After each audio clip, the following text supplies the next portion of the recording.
Hello, আসসালামু আলাইকুম। This is Mokhles Rahman. Welcome to Mokhles's basic English. আজকে আমরা আলোচনা করব, কেউ যদি তোমাকে ইংলিশে প্রথমে জিজ্ঞেস করে হোয়াট টাইম ইজ ইট অথবা what is the time by your watch, তুমি কিভাবে প্রশ্ন জবাব দেবে। আজকে আমরা সেটা নিয়ে আলোচনা করব। যেমন এখন 5টা বাজে, তখন কেউ তোমাকে জিজ্ঞেস করলো হোয়াট টাইম ইজ ইট, তুমি তখন বলবে এখন 5টা বাজে।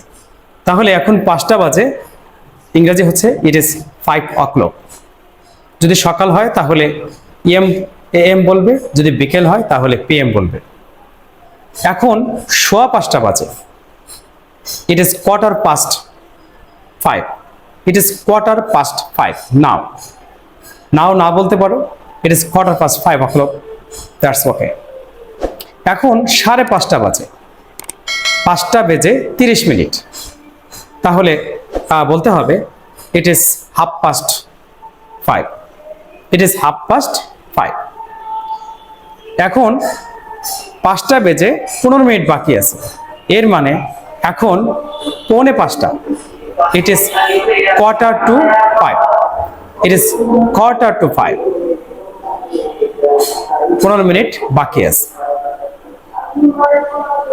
যদি কেউ জিজ্ঞেস করে বা তুমি জিজ্ঞেস করো যে আজকে কি বার, তাহলে এটার ইংরেজি হবে হোয়াট ডে ইজ টুডে। আজকে কত তারিখ, তাহলে বলতে হবে হোয়াট ডেট ইজ টুডে। আজকে কত তারিখ, হোয়াট ডেট ইজ টুডে। এখন উত্তরে বলো যে আজকে হচ্ছে 1 তারিখ, মার্চের 1 তারিখ, তাহলে বলতে হবে it is 1st of March। আজকে রবিবার, টুডে ইজ সানডে। আজকে শনিবার, today is Saturday. Today is Saturday. এইভাবে তুমি অনুশীলন করো, কাউকে সময় জিজ্ঞেস করো ইংরেজিতে এবং জবাব দাও ইংরেজিতে।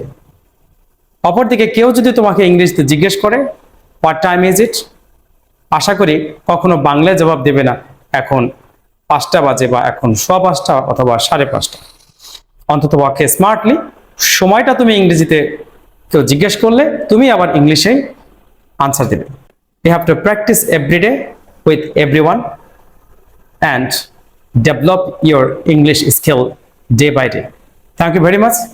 Assalamu alaikum warahmatullah.